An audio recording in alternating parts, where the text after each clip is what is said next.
এর জন্য এর মোকাবেলা করি এবং এর প্রতিবাদ জানাই। বজ্র কণ্ঠে আমরা আমাদের প্রত্যেকের চার চার কণ্ঠ থেকে সেই ধ্বনি তুলি যে আমেরিকা মুর্দাবাদ, আমেরিকা মুর্দাবাদ, আমেরিকা মুর্দাবাদ, ইসরায়েল মুর্দাবাদ, ইসরায়েল মুর্দাবাদ, ইসরায়েল মুর্দাবাদ। নারে তাকবীর, নারে তাকবীর, নারে রিসালাত, নারে রিসালাত।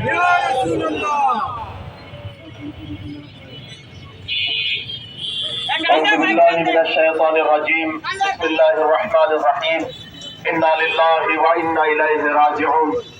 সম্মানিত যশোরবাসী ভাই ও বোনেরা, আপনারা সকলেই অবগত রয়েছেন গত রাত্রে সাম্রাজ্যবাদী ইসরায়েল এবং আমেরিকা একটি ঘৃণিত আক্রমণের মাধ্যমে, একটি লজ্জিত আক্রমণের মাধ্যমে ইসলামী বিপ্লবের মহান সেই ইরান, যে ইরানকে নেতৃত্ব দিয়েছেন এতদিন ধরে আয়াতুল্লাহ সৈয়দ আলী খামেনেই।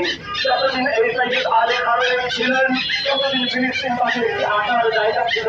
যখনই আমরা মুসলমানদের জন্য কথা বলতাম, মুসলমানদের নিপীড়নের কথা বলতাম, তখনই ইরানের কথাই আমরা স্মরণ করতাম। কারণ এক ইরান ছাড়া, এক সৈয়দ আলী খামেনেই ছাড়া আর মুসলমানদের পাশে ভালো লোক ছিল না। আজকে মুসলমান তাদের অভিভাবককে হারিয়েছে, কিন্তু আফসোস এই মুসলমান তাদের অভিভাবককে হারানোর পিছনে এক শ্রেণীর মুসলমান দায়ী রয়েছে। কারণ তারাই তাদের ভূখণ্ডের ব্যবহারের মাধ্যমে এই আজকের এই সৈয়দ আলী খামেনেইকে হত্যার ষড়যন্ত্র সহযোগিতা করেছে।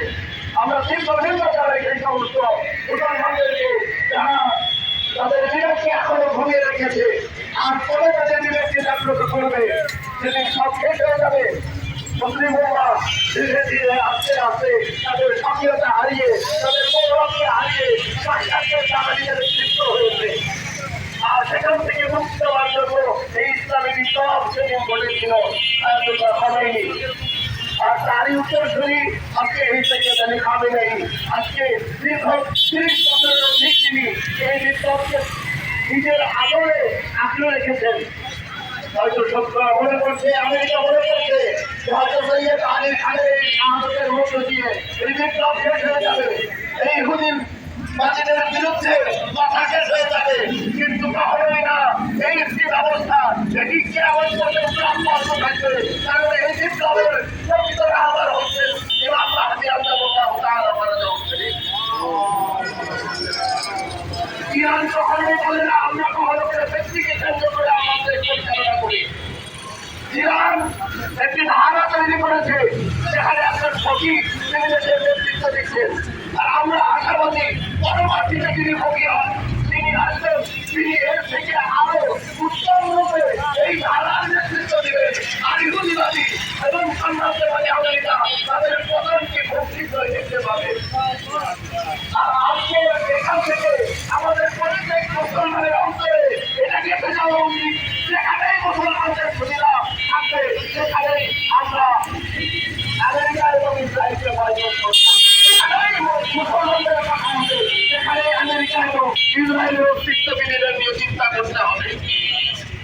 আজকে আমাদের উচিত ইহুদিবাদীদের যত পণ্য রয়েছে তা বয়কট করা, আমাদের নিজের নিজের জায়গা থেকে আমেরিকা এবং ইসরায়েলকে বয়কট করা। কারণ আমরা আমাদের জায়গা থেকে যদি এতটুকু প্রতিরোধ না দেখাতে পারি তাহলে কাল কিয়ামতের ময়দানে আল্লাহর কাছে জবাবদিহি করতে পারবো না।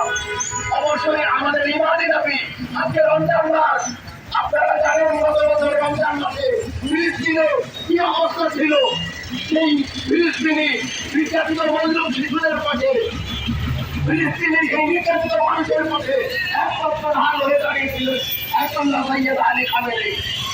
আর আজকে তিনি নেই, কিন্তু তার এই ধারণা, তার এই চেতনা তিনি ফিরে গেছেন, রেখে গেছেন আমাদের মাঝে।